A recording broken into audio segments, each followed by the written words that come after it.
सत श्री अकाल जी। ਤੁਸੀਂ ਵੇਖ ਰਹੇ ਹੋ पंजाब मेल USA TV। मैं हाँ संजीव यश खन्ना। खबरों के इस बुलेटिन ਦੇ ਵਿੱਚ ਤੁਹਾਡਾ ਸਵਾਗਤ। ਖਬਰਾਂ ਦੇ ਇਸ ਬੁਲੇਟਿਨ ਦੇ ਸਪਾਂਸਰਸ ਨੇ ਰੀਮੈਕਸ ਦੇ ਰੀਅਲਟਰ ਗੁਰਜਤਿੰਦਰ ਸਿੰਘ ਰੰਧਾਵਾ। ਤੁਸੀਂ ਕਿਸੇ ਵੀ ਤਰ੍ਹਾਂ ਦੀ ਪ੍ਰਾਪਰਟੀ ਖਰੀਦਣ ਅਤੇ ਵੇਚਣ ਲਈ ਉਹਨਾਂ ਨੂੰ ਸੰਪਰਕ ਕਰ ਸਕਦੇ ਹੋ। ਰੀਮੈਕਸ ਰੀਅਲ ਐਸਟੇਟ ਦੀ ਦੁਨੀਆ ਦਾ ਮੰਨਿਆ ਪਰਮੰਨਿਆ ਨਾਂ। Phone number 9163209444 9163209444। ਹੁਣ पेश ने अज दियां चोणवीआं खबरां। रूस यूक्रेन जंग, नाटो नाल सिद्धा टकराव मतलब पूरी दुनिया की तबाही, पुतिन की चेतावनी। तीजे कार्यकाल तो पहला चीन विच जिनपिंग खिलाफ प्रदर्शन तेज, 14 लाख लोगों नूं जेल विच कीता कैद। अमरीका सिख परिवार की हत्या करने वाले मशकूक वालों बेकसूर होने संबंधी पटिशन दायर। यूक्रेन नूं लैके एलन मस्क ने बदले तेवर, बोले हमेशा लई फ्री इंटरनेट नहीं दे सकते। अमरीकी हवाई अड्डे ते पाक वित्त मंत्री इसहाक डार खिलाफ नारेबाजी। पाकिस्तान के हस्पताल की छत ते मिलियां 500 लाशां, अंदरूनी अंग गायब। आस्ट्रेलिया विच हड़ दा कहर, सुरक्षित जगह ते भेजे गए लोग। ते हुण खबरां विस्तार दे विच। रूस ਅਤੇ यूक्रेन विचाले पिछले कई महीनों तो जंग चल रही है। इस दौरान रूस के राष्ट्रपति व्लादिमीर पुतिन ने एक बार फिर चेतावनी दे के पूरी दुनिया को हैरान कर दिता है। पुतिन ने कहा कि जे नाटो की फौज ने इस विच हिस्सा लिया तो इस नाल ग्लोबल तबाही होनी तय है। व्लादिमीर पुतिन ने यूक्रेन नाल जंग जारी रखने को लैके उन्होंने अफसोस होने के सवाल तो साफ मना कर दिता। पुतिन ने कहा कि उन्होंने कोई अफसोस नहीं है। रूसी राष्ट्रपति का कहना है कि रूस के नाल नाटो फौजियों के किसी भी सीधे संघर्ष नाल ग्लोबल तबाही होगी। इस दौरान उन्होंने भारत ते चीन को लैके कहा कि दोवें देशों ने यूक्रेन नाल शांतिपूर्ण गलबात का समर्थन किया सी। रिपोर्टां मुताबिक कजाकिस्तान की राजधानी अस्ताना विच हाल ही विच आयोजित प्रेस कॉन्फ्रेंस दौरान रूसी राष्ट्रपति व्लादिमीर पुतिन तो रूस यूक्रेन युद्ध बारे सवाल पूछे गए। ये पूछा गया कि की उन्होंने जंग का कोई पछतावा है या नहीं। इस ते पुतिन ने नहीं कहा। यूक्रेन नाल चल रही जंग ते पुतिन का कहना है कि यूक्रेन नूं तबाह करना रूस का मकसद नहीं है। व्लादिमीर पुतिन ने भी कहा इस जंग के विचकार नाटो नूं लैके स्पष्ट चेतावनी दी है। रूसी राष्ट्रपति ने कहा कि यूक्रेन के नाल चल रही जंग विच रूस के नाल नाटो फौजां विचकार कोई भी सीधा टकराव एक वड्डी ग्लोबल तबाही का कारण बनेगा। रूसी राष्ट्रपति पुतिन का कहना है कि भारत और चीन ने यूक्रेन नाल शांतिपूर्ण गलबात का समर्थन किया है। इस दे नाल ही कई देशों ने इस जंग की निंदा की है। चीन के राष्ट्रपति शी जिनपिंग तीसरी बार सिखरले अहुदे ते बने रहना चाहते हैं, पर इस दौरान उन्होंने खिलाफ प्रदर्शन तेज हो गया है। एक वड्डी आबादी विच जिनपिंग के प्रति असंतुष्टि देखी जा रही है। मीडिया रिपोर्टां मुताबिक चीन विच शी जिनपिंग का विरोध करने वाले लोग सड़कों ते उतर के प्रदर्शन किए और राजधानी बीजिंग विच करीब 14 लाख लोगों जेलों में डक दिता गया। जेल विच बंद लखां लोगों अपराधी ऐलानिया गया, पर माहिरां का कहना है कि उन्होंने जिनपिंग का विरोध करके कैद किया गया है। जिनपिंग तो दोष है कि वह अपने खिलाफ लोगों की आवाज़ को दबाने लई करोना लॉकडाउन दीयां पाबंदियां नूं जबरदस्ती लागू करने का सहारा लै रहे हैं।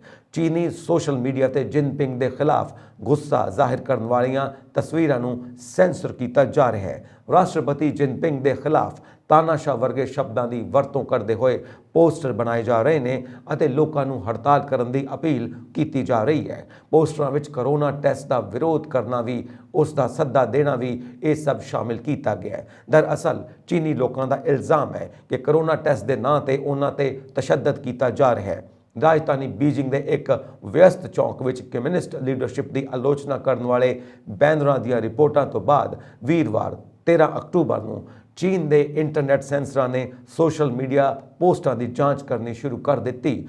पोस्टरों के राही जीरो कोविड नीति को खत्म करने की मांग की जा रही है और कम्यूनिस्ट पार्टी के नेता और राष्ट्रपति शी जिनपिंग का तख्ता पलटन की मांग की गई। हालांकि चीन में राजनीतिक विरोध बहुत घट होंगे ने, पर पुलिस इस हफ्ते कम्यूनिस्ट पार्टी कांग्रेस लई हाई अलर्ट ते है। ਕੈਲੀਫੋਰਨੀਆ ਵਿੱਚ ਭਾਰਤੀ ਮੂਲ ਦੇ ਸਿੱਖ ਪਰਿਵਾਰ ਦੇ 4 ਮੈਂਬਰਾਂ ਨੂੰ ਅਗਵਾ ਕਰਕੇ ਕਤਲ ਕਰਨ ਦੇ ਮਾਮਲੇ ਵਿੱਚ ਮਸ਼ਕੂਕ ਨੇ ਬੇਕਸੂਰ ਹੋਣ ਸੰਬੰਧੀ ਅਦਾਲਤ ਵਿੱਚ ਪਟੀਸ਼ਨ ਦਾਇਰ ਕੀਤੀ। ਜ਼ਿਕਰਯੋਗ ਹੈ ਕਿ ਮੁਲਜ਼ਮ ਜੀਸਸ ਸਲਗਾਡੋ, ਜੋ ਪੀੜਿਤ ਸਿੱਖ ਪਰਿਵਾਰ ਦੀ ਟਰੱਕ ਕੰਪਨੀ ਵਿੱਚ ਸਾਬਕਾ ਮੁਲਾਜ਼ਮ ਸੀ, ਨੇ 8 ਮਹੀਨੇ ਦੀ ਅਰੂਹੀ ਟੇਰੀ, ਉਸ ਦੀ ਮਾਤਾ ਜਸਲੀਨ ਕੌਰ 27 ਸਾਲ, ਪਿਤਾ ਜਸਦੀਪ ਸਿੰਘ 36 ਸਾਲ ਅਤੇ ਤਾਇਆ ਅਮਨਦੀਪ ਸਿੰਘ 39 ਸਾਲ ਨੂੰ ਅਗਵਾ ਕਰਕੇ ਕਤਲ ਕਰ ਦਿੱਤਾ ਸੀ। CNN ਦੀ ਰਿਪੋਰਟ ਅਨੁਸਾਰ ਸਲਗਾਡੋ ਨੇ ਵੀਰਵਾਰ ਨੂੰ ਬੇਕਸੂਰ ਹੋਣ ਸੰਬੰਧੀ ਅਦਾਲਤ ਵਿੱਚ ਪਟੀਸ਼ਨ ਦਾਇਰ ਕੀਤੀ ਹੈ। ਉਸ ਨੂੰ 6 ਅਕਤੂਬਰ ਨੂੰ ਗ੍ਰਿਫਤਾਰ ਕੀਤਾ ਗਿਆ ਸੀ। ਉਸ ਨੂੰ ਸੋਮਵਾਰ ਅਦਾਲਤ ਵਿੱਚ ਪੇਸ਼ ਕੀਤਾ ਗਿਆ ਸੀ, ਪਰ ਇਸ ਦੌਰਾਨ ਉਸ ਨੂੰ ਵਕੀਲ ਲੱਭਣ ਵਿੱਚ ਹੋਰ ਸਮਾਂ ਦਿੱਤਾ ਗਿਆ। ਇਸ ਮਗਰੋਂ ਵੀਰਵਾਰ ਨੂੰ ਜਦੋਂ ਉਸ ਨੇ ਜੱਜ ਨੂੰ ਦੱਸਿਆ ਕਿ ਉਸ ਨੂੰ ਹਾਲੇ ਵੀ ਵਕੀਲ ਨਹੀਂ ਲੱਭਿਆ ਤਾਂ ਉਸ ਲਈ ਸਰਕਾਰੀ ਵਕੀਲ ਨਿਯੁਕਤ ਕੀਤਾ ਗਿਆ। ਇਸ ਦੌਰਾਨ ਪਰਿਵਾਰ ਦੇ ਸਗੇ ਸੰਬੰਧੀਆਂ ਨੇ ਦੱਸਿਆ ਕਿ ਉਹ ਹਫ਼ਤੇ ਦੇ ਅੰਤ ਵਿੱਚ ਸੰਸਕਾਰ ਕਰਨ ਦੀ ਯੋਜਨਾ ਬਣਾ ਰਹੇ ਨੇ। ਦੁਨੀਆ ਦੇ ਸਭ ਤੋਂ ਅਮੀਰ ਵਿਅਕਤੀ ਐਲਨ ਮਸਕ ਨੇ ਅਚਾਨਕ ਯੂਕਰੇਨ ਪ੍ਰਤੀ ਆਪਣਾ ਰਵੱਈਆ ਬਦਲ ਲਿਆ। ਮਸਕ ਦਾ ਕਹਿਣਾ ਹੈ ਕਿ ਉਹ ਜੰਗ ਪ੍ਰਭਾਵਿਤ ਯੂਕਰੇਨ ਨੂੰ ਹਮੇਸ਼ਾ ਲਈ ਮੁਫਤ ਇੰਟਰਨੈਟ ਤਾਂ ਨਹੀਂ ਦੇ ਸਕਦੇ। ਤੁਹਾਨੂੰ ਦੱਸ ਦਈਏ ਕਿ ਐਲਨ ਮਸਕ ਦੀ ਕੰਪਨੀ SpaceX ਨੇ ਆਪਣੇ ਸਟਾਰਲਿੰਕ ਸੈਟੇਲਾਈਟ ਰਾਹੀਂ ਯੂਕਰੇਨ ਲਈ ਇੰਟਰਨੈਟ ਮੁਹੱਈਆ ਕਰਵਾਇਆ ਹੈ। ਹਾਲਾਂਕਿ ਮਸਕ ਨੇ ਸ਼ੁੱਕਰਵਾਰ ਨੂੰ ਕਿਹਾ ਕਿ SpaceX ਯੂਕਰੇਨ ਵਿੱਚ ਸਟਾਰਲਿੰਕ ਇੰਟਰਨੈਟ ਸੇਵਾ ਨੂੰ ਅਣਮਿੱਥੇ ਸਮੇਂ ਲਈ ਫੰਡ ਨਹੀਂ ਕਰ ਸਕਦਾ। ਇਸ ਦੌਰਾਨ ਮੀਡੀਆ ਰਿਪੋਰਟਾਂ ਵਿੱਚ ਦਾਅਵਾ ਕੀਤਾ ਗਿਆ ਕਿ ਐਲਨ ਮਸਕ ਦੀ ਰਾਕੇਟ ਕੰਪਨੀ ਨੇ ਯੂਕਰੇਨ ਨੂੰ ਕਈ ਹਜ਼ਾਰ ਹੋਰ ਟਰਮੀਨਲ ਭੇਜਣ ਤੋਂ ਪਹਿਲਾਂ ਪੈਂਟਾਗਨ ਨੂੰ ਯੂਕਰੇਨ ਦੀ ਮਦਦ ਲਈ ਭੁਗਤਾਨ ਕਰਨ ਲਈ ਕਿਹਾ ਹੈ। ਯੂਕਰੇਨ ਵਿੱਚ ਇੰਟਰਨੈਟ ਸੇਵਾ ਪ੍ਰਦਾਨ ਕਰਨ ਬਾਰੇ ਐਲਨ ਮਸਕ ਦੀਆਂ ਟਿੱਪਣੀਆਂ ਅਜਿਹੇ ਸਮੇਂ ਵਿੱਚ ਆਈਆਂ ਨੇ ਜਦੋਂ ਉਹਨਾਂ ਨੇ ਇੱਕ ਤਾਜ਼ਾ ਟਵਿੱਟਰ ਸਰਵੇਖਣ ਨਾਲ ਵਿਵਾਦ ਛੇੜ ਦਿੱਤਾ ਸੀ। ਦਰਅਸਲ ਮਸਕ ਨੇ ਯੂਕਰੇਨ ਰੂਸ ਜੰਗ ਨੂੰ ਖਤਮ ਕਰਨ ਲਈ ਟਵਿੱਟਰ ਤੇ ਪ੍ਰਸਤਾਵ ਰੱਖਿਆ ਸੀ। ਇਸ ਪ੍ਰਸਤਾਵ ਨੇ ਬਹੁਤ ਸਾਰੇ ਯੂਕਰੇਨੀਅਨਾਂ ਨੂੰ ਨਾਰਾਜ਼ ਕੀਤਾ। ਟਵਿੱਟਰ ਯੂਜ਼ਰਸ ਨੇ ਮਸਕ ਦੇ ਪ੍ਰਸਤਾਵ ਤੇ ਆਲੋਚਨਾ ਕੀਤੀ। ਹਾਲਾਂਕਿ ਹੁਣ ਮਸਕ ਨੇ ਟਵਿੱਟਰ ਤੇ ਕਿਹਾ, SpaceX ਪਿਛਲੇ ਖਰਚਿਆਂ ਨੂੰ ਪੂਰਾ ਕਰਨ ਲਈ ਨਹੀਂ ਕਹਿ ਰਿਹਾ, ਪਰ ਮੌਜੂਦਾ ਪ੍ਰਣਾਲੀਆਂ ਨੂੰ ਵੀ ਅਣਮਿੱਥੇ ਸਮੇਂ ਲਈ ਫੰਡ ਨਹੀਂ ਕਰ ਸਕਦਾ। ਕਈ ਹਜ਼ਾਰ ਹੋਰ ਟਰਮੀਨਲਾਂ ਨੂੰ ਵੀ ਨਹੀਂ ਭੇਜ ਸਕਦਾ, ਜਿਨ੍ਹਾਂ ਦਾ ਡਾਟਾ ਆਮ ਘਰਾਂ ਦੇ ਮੁਕਾਬਲੇ 100 ਗੁਣਾ ਵੱਧ ਹੈ। ਇਹ ਸਹੀ ਨਹੀਂ ਹੈ। ਟੈਸਲਾ ਦੇ ਅਰਬਪਤੀ ਬੌਸ ਨੇ ਕਿਹਾ ਕਿ ਸਟਾਰਲਿੰਕ ਹਰ ਮਹੀਨੇ ਲਗਭਗ $20 ਮਿਲੀਅਨ ਖਰਚ ਕਰ ਰਿਹਾ ਹੈ। ਉਹਨਾਂ ਨੇ ਇਸ ਨੂੰ ਯੂਕਰੇਨ ਵਿੱਚ ਸੈਟੇਲਾਈਟ ਸੇਵਾਵਾਂ ਨੂੰ ਬਰਕਰਾਰ ਰੱਖਣ ਲਈ ਇੱਕ ਖਰਚਾ ਕਿਹਾ। ਉਹਨਾਂ ਹਾਲ ਹੀ ਵਿੱਚ ਕਿਹਾ ਕਿ SpaceX ਨੇ ਯੂਕਰੇਨ ਵਿੱਚ ਸਟਾਰਲਿੰਕ ਨੂੰ ਸਮਰੱਥ ਅਤੇ ਸਮਰਥਨ ਦੇਣ ਲਈ ਲਗਭਗ $80 ਮਿਲੀਅਨ ਖਰਚ ਕੀਤੇ ਨੇ। CNN ਨੇ ਵੀਰਵਾਰ ਨੂੰ ਰਿਪੋਰਟ ਦਿੱਤੀ ਕਿ SpaceX ਨੇ ਪਿਛਲੇ ਮਹੀਨੇ ਪੈਂਟਾਗਨ ਨੂੰ ਇੱਕ ਪੱਤਰ ਭੇਜਿਆ ਸੀ, ਜਿਸ ਵਿੱਚ ਕਿਹਾ ਗਿਆ ਸੀ ਕਿ ਉਹ ਯੂਕਰੇਨ ਵਿੱਚ ਸਟਾਰਲਿੰਕ ਸੇਵਾ ਨੂੰ ਜਾਰੀ ਨਹੀਂ ਰੱਖ ਸਕਦਾ ਅਤੇ ਫੰਡਿੰਗ ਬੰਦ ਕਰਨੀ ਪੈ ਸਕਦੀ ਹੈ। ਇਸ ਨੇ ਕਿਹਾ ਕਿ ਇਹ ਇਸ ਨੂੰ ਆਪਣੇ ਤੌਰ ਤੇ ਫੰਡ ਨਹੀਂ ਕਰ ਸਕਦਾ ਜਦੋਂ ਤੱਕ ਅਮਰੀਕੀ ਫੌਜ ਹਰ ਮਹੀਨੇ ਲੱਖਾਂ ਡਾਲਰ ਦੀ ਸਹਾਇਤਾ ਪ੍ਰਦਾਨ ਨਹੀਂ ਕਰਦੀ। ਇਸ ਤੇ SpaceX ਵੱਲੋਂ ਕੋਈ ਬਿਆਨ ਨਹੀਂ ਆਇਆ। ਪਾਕਿਸਤਾਨ ਦੇ ਵਿੱਤ ਮੰਤਰੀ ਇਸਹਾਕ ਡਾਰ ਖਿਲਾਫ ਇੱਥੇ ਡਲਸ ਕੌਮਾਂਤਰੀ ਹਵਾਈ ਅੱਡੇ ਤੇ ਅਣਪਛਾਤੇ ਵਿਅਕਤੀਆਂ ਨੇ ਨਾਅਰੇਬਾਜ਼ੀ ਕੀਤੀ। ਡਾਰ ਆਲਮੀ ਵਿੱਤੀ ਸੰਸਥਾਵਾਂ ਨਾਲ ਮੀਟਿੰਗ ਕਰਨ ਲਈ ਵਾਸ਼ਿੰਗਟਨ ਪੁੱਜੇ ਸਨ।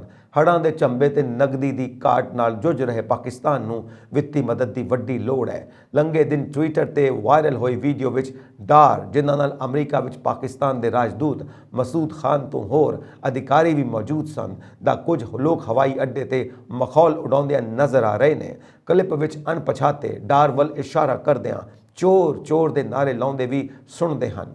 ਅਜਿਹੀ ਹੀ ਵੀਡੀਓ ਵਿੱਚ ਇੱਕ ਵਿਅਕਤੀ ਇਹ ਕਹਿੰਦਾ ਸੁਣੀਂਦਾ ਹੈ, ਤੂੰ ਝੂਠਾ ਹੈ, ਤੂੰ ਚੋਰ ਹੈ। ਡਾਰ ਫੌਰੀ ਜਵਾਬ ਦਿੰਦਿਆਂ ਕਹਿੰਦੇ ਨੇ, ਤੂੰ ਚੋਰ ਹੈ। ਡਾਨ ਅਖਬਾਰ ਮੁਤਾਬਿਕ ਪਾਕਿਸਤਾਨ ਮੁਸਲਿਮ ਲੀਗ ਨਵਾਜ਼ ਪਾਰਟੀ ਦੇ ਵਰਜੀਨੀਆ ਚੈਪਟਰ ਦਾ ਮੁਖੀ ਮਾਨੀ ਪੱਟ, ਜੋ ਇਸ ਮੌਕੇ ਡਾਰ ਨਾਲ ਮੌਜੂਦ ਸੀ, ਉਹ ਵੀ ਇਹਨਾਂ ਅਣਪਛਾਤਿਆਂ ਨਾਲ ਉਲਝਦਾ ਵਿਖਾਈ ਦੇ ਰਿਹਾ ਹੈ। ਪਾਕਿਸਤਾਨ ਦੇ ਮੁਲਤਾਨ ਸ਼ਹਿਰ ਦੇ ਪੰਜਾਬ ਨਿਸ਼ਤਾਰ ਹਸਪਤਾਲ ਤੋਂ ਇੱਕ ਹੈਰਾਨੀਜਨਕ ਮਾਮਲਾ ਸਾਹਮਣੇ ਆਇਆ। ਮੀਡੀਆ ਰਿਪੋਰਟਾਂ ਮੁਤਾਬਿਕ ਹਸਪਤਾਲ ਦੀ ਛੱਤ ਤੇ ਕਰੀਬ 500 ਲਵਾਰਿਸ ਲਾਸ਼ਾਂ ਪਈਆਂ ਮਿਲੀਆਂ। ਉਹਨਾਂ ਦੇ ਅੰਦਰੂਨੀ ਅੰਗ ਵੀ ਗਾਇਬ ਨੇ। ਕਈ ਲਾਸ਼ਾਂ ਦੀਆਂ ਛਾਤੀਆਂ ਖੁੱਲੀਆਂ ਨੇ। ਉਹਨਾਂ ਦੇ ਦਿਲ ਕੱਢੇ ਜਾਣ ਦੀ ਸੰਭਾਵਨਾ ਹੈ। ਹਸਪਤਾਲ ਦੀ ਛੱਤ ਤੋਂ ਮਿਲੀਆਂ ਲਾਸ਼ਾਂ ਬਹੁਤ ਪੁਰਾਣੀਆਂ ਨੇ।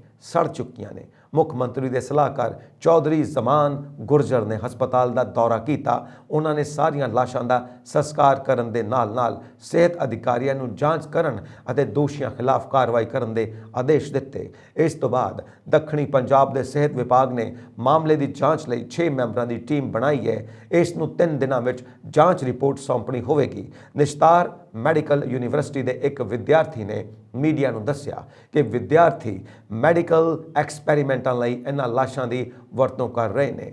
ਉਸ ਨੇ ਕਿਹਾ ਕਿ ਲਾਸ਼ਾਂ ਦੀ ਵਰਤੋਂ ਪਹਿਲਾਂ ਹੀ ਕੀਤੀ ਜਾ ਚੁੱਕੀ ਹੈ ਅਤੇ ਉਹਨਾਂ ਨੂੰ ਹੋਰ ਡਾਕਟਰੀ ਵਰਤੋਂ ਲਈ ਹੱਡੀਆਂ ਅਤੇ ਖੋਪੜੀਆਂ ਨੂੰ ਕੱਢਣ ਲਈ ਛੱਤ ਤੇ ਰੱਖਿਆ ਗਿਆ ਸੀ।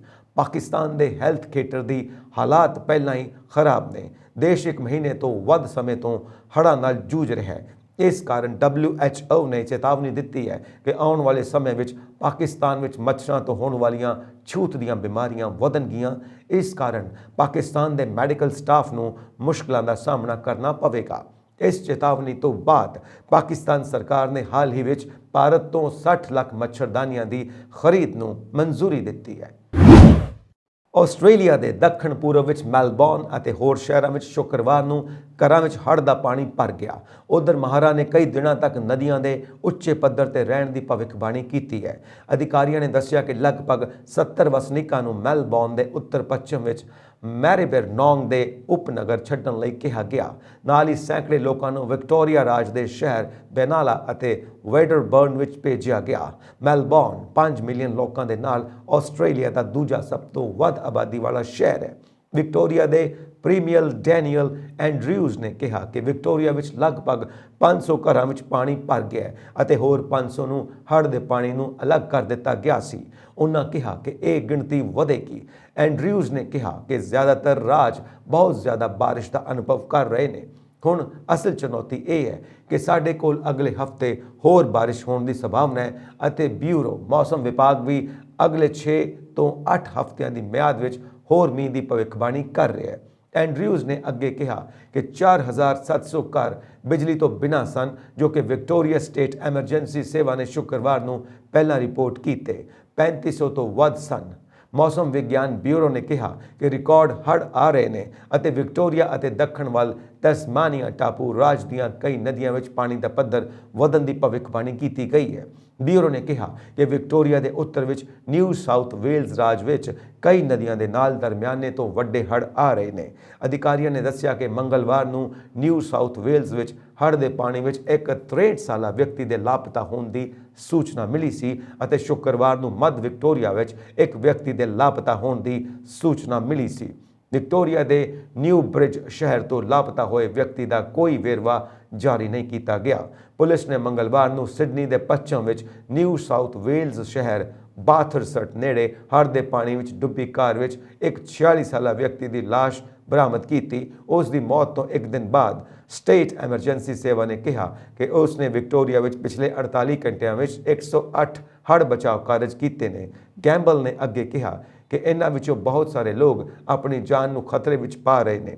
ਮੈਲਬੌਰਨ ਦੇ ਉੱਤਰ ਵੱਲ ਕੈਂਪਸਪੇ ਨਦੀ ਤੇ ਸਥਿਤ ਰੋਜੈਸਟਰ ਸ਼ਹਿਰ ਅਤੇ ਗਲੋਬਰਨ ਨਦੀ ਤੇ ਕੈਰਿਸਬਰੂਕ ਅਤੇ ਸੇਮੋਰ ਦੇ ਕੇਂਦਰੀ ਵਿਕਟੋਰੀਅਨ ਕਸਬਿਆਂ ਲਈ ਵੀ ਨਿਕਾਸੀ ਦੇ ਆਦੇਸ਼ ਜਾਰੀ ਕੀਤੇ ਗਏ ਨੇ।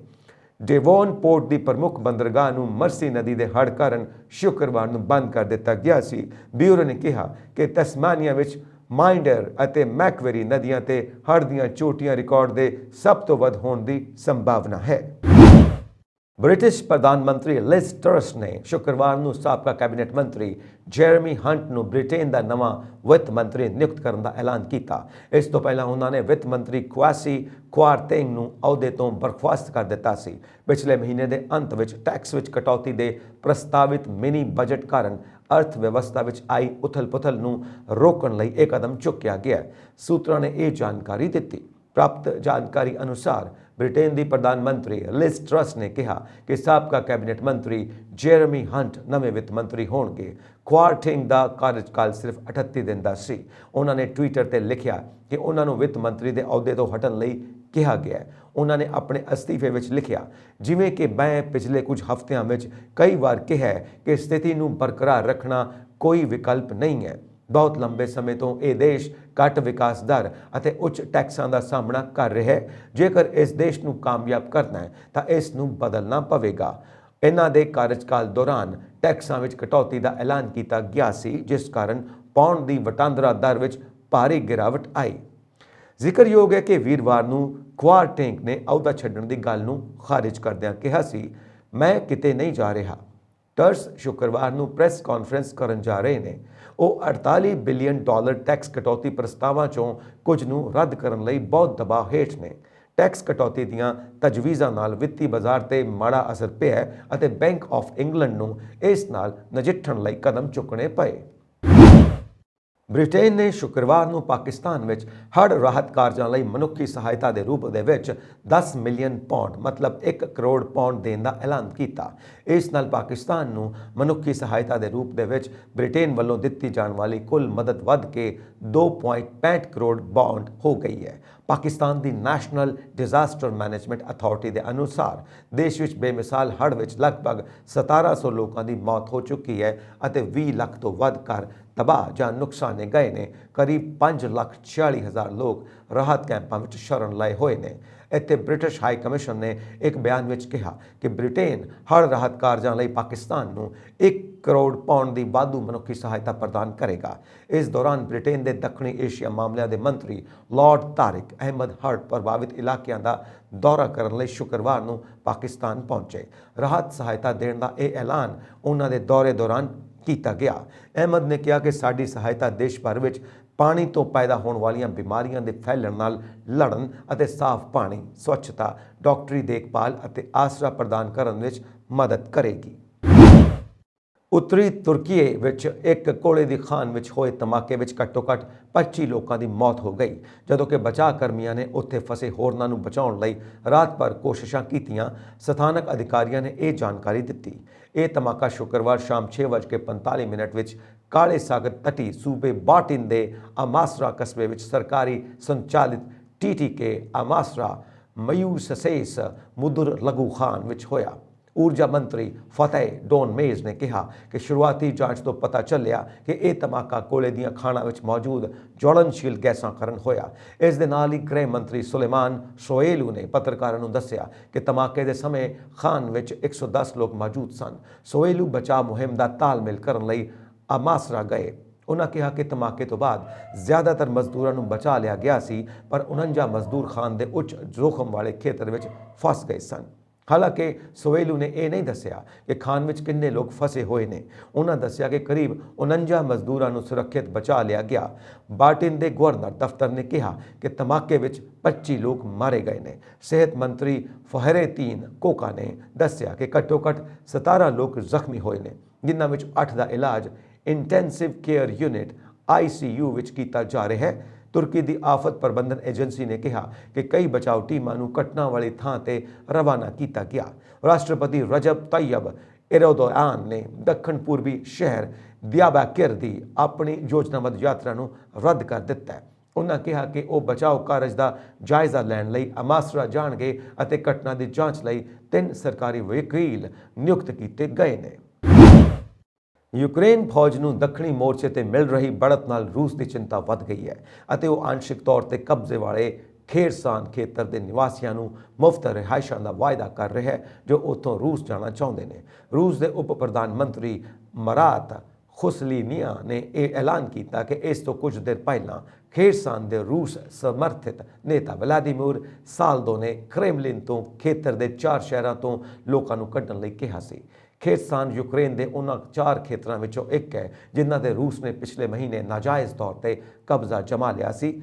ਸਾਲਦੋ ਨੇ ਵੀਰਵਾਰ ਨੂੰ ਇੱਕ ਵੀਡੀਓ ਪੋਸਟ ਕਰਕੇ ਕਿਹਾ ਕਿ ਖੇਰਸਾਨ ਖੇਤਰ ਦੇ ਸ਼ਹਿਰਾਂ ਖੇਰਸਾਨ ਅਤੇ ਨੋਵਾ ਕਾਖੋਵਕਾ, ਹੋਲਾ ਪ੍ਰਿਸਤਾਨ ਅਤੇ ਚੇਰਨੋਬੇਵਕਾ ਵਿੱਚ ਰੋਜ਼ ਮਿਜ਼ਾਈਲੀ ਹਮਲੇ ਹੋ ਰਹੇ ਨੇ। ਉਹਨਾਂ ਕਿਹਾ ਕਿ ਇਹਨਾਂ ਮਿਜ਼ਾਈਲੀ ਹਮਲਿਆਂ ਨਾਲ ਸਥਾਨਕ ਨਿਵਾਸੀਆਂ ਨੂੰ ਗੰਭੀਰ ਨੁਕਸਾਨ ਹੁੰਦਾ ਹੈ। ਮਿਜ਼ਾਈਲੀ ਹਮਲੇ ਦੇ ਨਿਸ਼ਾਨੇ ਤੇ ਹੋਟਲ, ਰਿਹਾਇਸ਼ੀ ਇਮਾਰਤਾਂ, ਬਾਜ਼ਾਰ ਅਤੇ ਉਹ ਸਥਾਨ ਹਨ ਜਿੱਥੇ ਬਹੁਤ ਸਾਰੇ ਨਾਗਰਿਕ ਹਨ।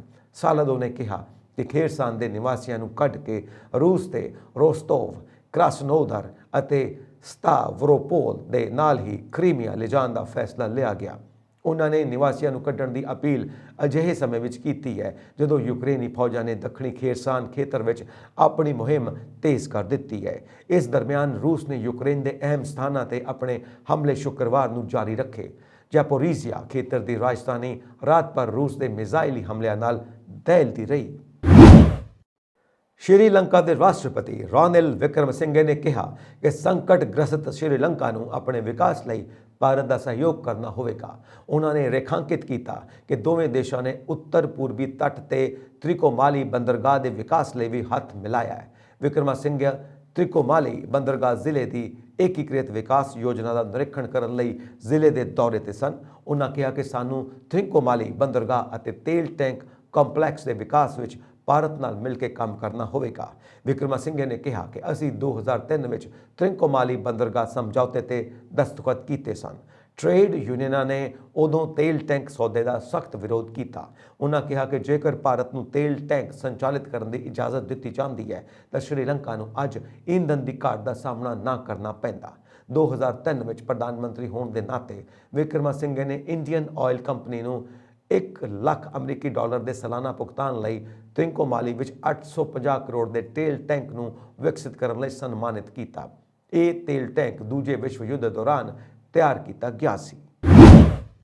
ਮਾਲੀ ਵਿੱਚ ਇੱਕ ਬੱਸ ਵਿੱਚ ਧਮਾਕਾ ਹੋਣ ਕਾਰਨ 11 ਲੋਕਾਂ ਦੀ ਮੌਤ ਹੋ ਗਈ, 53 ਹੋਰ ਜ਼ਖਮੀ ਹੋ ਗਏ। ਸਮਾਚਾਰ ਏਜੰਸੀ AFP ਨੇ ਸੂਤਰਾਂ ਦੇ ਹਵਾਲੇ ਤੋਂ ਦੱਸਿਆ ਕਿ ਵੀਰਵਾਰ ਨੂੰ ਮੱਧ ਮਾਲੀ ਵਿੱਚ ਬੱਸ ਦੇ ਇੱਕ ਵਿਸਫੋਟਕ ਯੰਤਰ ਨਾਲ ਟਕਰਾਉਣ ਤੇ ਜ਼ੋਰਦਾਰ ਧਮਾਕਾ ਹੋਇਆ। ਇੱਕ ਸੁਰੱਖਿਆ ਸੂਤਰ ਨੇ ਦੱਸਿਆ ਕਿ ਬੱਸ ਵਿੱਚ ਧਮਾਕਾ ਵੀਰਵਾਰ ਦੁਪਹਿਰ ਨੂੰ ਸੋਂਪਤੀ ਖੇਤਰ ਵਿੱਚ ਬੰਦੀਆਗਰਾ ਅਤੇ ਗੋਂਡਗਾ ਵਿਚਕਾਰ ਸੜਕ ਤੇ ਹੋਇਆ। ਇਹ ਘਟਨਾ ਜਿਹਾਦੀ ਹਿੰਸਾ ਦਾ ਅੱਡਾ ਮੰਨੇ ਜਾਣ ਵਾਲੇ ਇਲਾਕੇ ਵਿੱਚ ਵਾਪਰੀ। ਰਿਪੋਰਟ ਮੁਤਾਬਿਕ ਬੱਸ ਵਿੱਚ ਧਮਾਕੇ ਦਾ ਸ਼ਿਕਾਰ ਹੋਏ ਸਾਰੇ ਲੋਕ ਆਮ ਨਾਗਰਿਕ ਸਨ। ਇਹ ਦਹਾਕੇ ਤੋਂ ਵੱਧ ਸਮੇਂ ਤੋਂ ਮਾਲੀ ਹਥਿਆਰਬੰਦ ਬਾਗੀ ਸਮੂਹਾਂ ਦੀਆਂ ਗਤੀਵਿਧੀਆਂ ਤੇ ਲਗਾਮ ਲਗਾਉਣ ਲਈ ਸੰਘਰਸ਼ ਕਰ ਰਿਹਾ ਹੈ। ਮਾਲੀ ਵਿੱਚ ਜਿਹਾਦੀ ਬਾਗੀ ਹੁਣ ਤੱਕ ਹਜ਼ਾਰਾਂ ਲੋਕਾਂ ਨੂੰ ਮਾਰ ਚੁੱਕੇ ਨੇ। ਇਸ ਦੇ ਨਾਲ ਹੀ ਜਿਹਾਦੀ ਬਾਗੀਆਂ ਨੇ ਹਜ਼ਾਰਾਂ ਲੋਕਾਂ ਨੂੰ ਉਹਨਾਂ ਦੇ ਘਰੋਂ ਬੇਦਖਲ ਕਰ ਦਿੱਤਾ ਹੈ। ਮਾਲੀ ਦੇ ਇਹਨਾਂ ਖੇਤਰਾਂ ਵਿੱਚ ਖਾਨਾ ਅਤੇ IED ਬਾਗੀਆਂ ਦੇ ਪਸੰਦੀਦਾ ਹਥਿਆਰਾਂ ਵਿੱਚੋਂ ਇੱਕ ਹਨ। ਜਿਹਾਦੀ ਬਾਗੀ ਇਹਨਾਂ ਦੀ ਵਰਤੋਂ ਦੂਰੋਂ ਹੀ ਧਮਾਕੇ ਕਰਨ ਲਈ ਕਰਦੇ ਹਨ।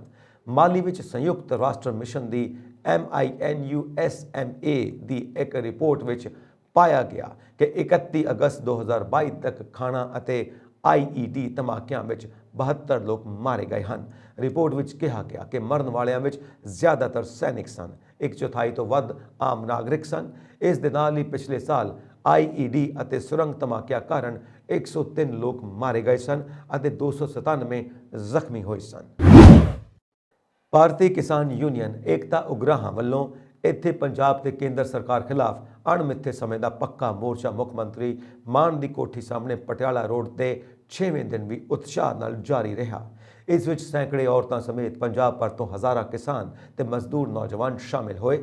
ਸਟੇਜ ਤੋਂ ਸੰਬੋਧਨ ਕਰਦਿਆਂ ਸੂਬਾ ਸੀਨੀਅਰ ਮੀਤ ਪ੍ਰਧਾਨ ਚੰਡਾ ਸਿੰਘ ਜੇਠੂਕੇ ਨੇ ਦੋਸ਼ ਲਾਇਆ ਕਿ ਮੁੱਖ ਮੰਤਰੀ ਮਾਨ ਦੀ ਰੀਸ ਨਾਲ ਮਲਵਿੰਦਰ ਕੰਗ ਅਤੇ ਹਰਜੋਤ ਬੈਂਸ ਵਰਗੇ ਆਪ ਦੇ ਆਗੂ ਵੀ ਮੰਗਾਂ ਮੰਨ ਲੈਣ ਦੇ ਬਾਵਜੂਦ ਕਿਸਾਨਾਂ ਵੱਲੋਂ ਬਿਨਾਂ ਵਜ੍ਹਾ ਮੋਰਚਾ ਲਾਉਣ ਦਾ ਗੁੰਮਰਾਹਕੁਨ ਪ੍ਰਚਾਰ ਕਰ ਰਹੇ ਨੇ, ਜਦੋਂ ਕਿ ਕਿਸਾਨ ਮੋਰਚਾ ਇਹਨਾਂ ਮੰਨੀਆਂ ਮੰਗਾਂ ਨੂੰ ਲਾਗੂ ਕਰਨ ਲਈ ਹੀ ਲਾਇਆ ਗਿਆ ਹੈ। ਉਹਨਾਂ ਐਲਾਨ ਕੀਤਾ ਕਿ ਇਹਨਾਂ ਮੰਨੀਆਂ ਗਈਆਂ ਮੰਗਾਂ ਨੂੰ ਲਾਗੂ ਕਰਨ ਬਾਰੇ ਆਪ ਸਰਕਾਰ ਦੇ ਇਸ ਗੁੰਮਰਾਹਕੁਨ ਪ੍ਰਚਾਰ ਦਾ ਪਰਦਾਫਾਸ਼ 15 ਅਕਤੂਬਰ ਨੂੰ ਲਲਕਾਰ ਦਿਵਸ ਮੌਕੇ ਲਾਮਿਸਾਲ ਇਕੱਠ ਰਾਹੀਂ ਕੀਤਾ ਜਾਵੇਗਾ। ਸੂਬਾ ਮੀਤ ਪ੍ਰਧਾਨ ਜਗਤਾਰ ਸਿੰਘ ਕਾਲਾਚਾੜ ਨੇ ਦੱਸਿਆ ਕਿ ਕਿਸਾਨਾਂ ਦੀਆਂ ਪੱਖਦੀਆਂ ਮੰਗਾਂ 'ਚ ਬੀਤੇ ਵਰੇ ਜਾਂ ਐਤਕੀ ਗੁਲਾਬੀ ਸੁੰਡੀ ਤੇ ਨਕਲੀ ਕੀਟਨਾਸ਼ਕਾਂ ਨਾਲ ਗੜੇਮਾਰੀ, ਭਾਰੀ ਮੀਂਹਾਂ ਜਾਂ ਵਾਇਰਲ ਰੋਗ ਨਾਲ ਕਈ ਜ਼ਿਲ੍ਹਿਆਂ ਵਿੱਚ ਤਬਾਹ ਹੋਏ ਨਰਮੇ ਤੇ ਹੋਰ ਫਸਲਾਂ ਸਮੇਤ ਨੁਕਸਾਨੇ ਗਏ ਮਕਾਨਾਂ ਦਾ ਪੂਰਾ ਮੁਆਵਜ਼ਾ ਕਾਸ਼ਤਕਾਰ ਕਿਸਾਨਾਂ ਤੇ ਖੇਤ ਮਜ਼ਦੂਰਾਂ ਵਿੱਚ ਤੁਰੰਤ ਵੰਡਾਉਣ ਲਈ ਆਦਿ ਮੰਗਾਂ ਨੂੰ ਪੂਰਾ ਕਰਨ ਦੀ ਮੰਗ ਕੀਤੀ ਗਈ ਹੈ। ਭਾਰਤ ਦੇ ਸਾਬਕਾ ਰਾਸ਼ਟਰਪਤੀ ਅਬਦੁਲ ਕਲਾਮ ਦਾ ਅੱਜ ਯਾਨੀ 15 ਅਕਤੂਬਰ ਨੂੰ ਜਨਮ ਦਿਨ ਹੈ। ਅਬਦੁਲ ਕਲਾਮ ਇੱਕ ਵਿਗਿਆਨੀ ਵੀ ਸਨ। ਉਹਨਾਂ ਨੇ ਪੁਲਾੜ ਅਤੇ ਰੱਖਿਆ ਦੇ ਖੇਤਰ ਵਿੱਚ ਖਾਸ ਯੋਗਦਾਨ ਦਿੱਤਾ। ਭਾਰਤ ਨੂੰ ਬੈਲਿਸਟਿਕ ਮਿਜ਼ਾਈਲ ਅਤੇ ਲਾਂਚਿੰਗ ਟੈਕਨੋਲੋਜੀ ਵਿੱਚ ਆਤਮ ਨਿਰਭਰ ਬਣਾਉਣ ਕਾਰਨ APJ ਅਬਦੁਲ ਕਲਾਮ ਦਾ ਨਾਂ ਮਿਜ਼ਾਈਲ ਮੈਨ ਪਿਆ। ਦੇਸ਼ ਦੀ ਪਹਿਲੀ ਮਿਜ਼ਾਈਲ ਕਲਾਮ ਦੀ ਦੇਖ-ਰੇਖ ਵਿੱਚ ਹੀ ਬਣੀ ਸੀ। ਕਲਾਮ ਵਿਗਿਆਨੀ ਜ਼ਰੂਰ ਸਨ, ਪਰ ਉਹ ਸਾਹਿਤ ਵਿੱਚ ਖਾਸ ਰੁਚੀ ਰੱਖਦੇ ਸਨ। ਉਹਨਾਂ ਨੇ ਕਈ ਕਿਤਾਬਾਂ ਲਿਖੀਆਂ ਸਨ। ਇੱਕ ਮੱਧਮ ਵਰਗ ਪਰਿਵਾਰ ਤੋਂ ਆਉਣ ਵਾਲੇ ਕਲਾਮ ਨੇ ਆਪਣੀ ਸਿੱਖਿਆ ਲਈ ਅਖਬਾਰ ਤੱਕ ਵੇਚੇ ਸਨ। ਕਲਾਮ ਦੇ ਸੰਘਰਸ਼ ਭਰੇ ਜੀਵਨ ਵਿੱਚ ਸਾਨੂੰ ਬਹੁਤ ਕੁਝ ਸਿੱਖਣ ਨੂੰ ਮਿਲਦਾ ਹੈ। ਉਹਨਾਂ ਦੇ ਵਿਚਾਰ ਅੱਜ ਵੀ ਨੌਜਵਾਨ ਪੀੜ੍ਹੀ ਨੂੰ ਅੱਗੇ ਵਧਣ ਲਈ ਪ੍ਰੇਰਿਤ ਕਰਦੇ ਨੇ। ਕਲਾਮ ਦੇ ਵਿਚਾਰਾਂ ਨੂੰ ਅਪਣਾ ਕੇ ਤੁਸੀਂ ਵੀ ਆਪਣੇ ਜੀਵਨ ਨੂੰ ਬਦਲ ਸਕਦੇ ਹੋ। ਕਲਾਮ ਕਹਿੰਦੇ ਨੇ, ਸੁਪਨੇ ਉਹ ਨਹੀਂ ਹੁੰਦੇ ਜੋ ਤੁਸੀਂ ਸੌਣ ਤੋਂ ਬਾਅਦ ਦੇਖਦੇ ਹੋ, ਸੁਪਨੇ ਉਹ ਹੁੰਦੇ ਨੇ ਜੋ ਤੁਹਾਨੂੰ ਸੌਣ ਨਹੀਂ ਦਿੰਦੇ। ਇਹ ਸਨ ਅੱਜ ਦੀਆਂ ਮੁੱਖ ਖਬਰਾਂ। ਹੋਰ ਅਪਡੇਟਸ ਦੇ ਲਈ ਵੇਖਦੇ ਰਹੋ ਪੰਜਾਬ ਮੇਲ USA TV। ਸਬਸਕ੍ਰਾਈਬ ਕਰੋ ਪੰਜਾਬ ਮੇਲ USA TV। ਸਤਿ ਸ਼੍ਰੀ ਅਕਾਲ ਜੀ।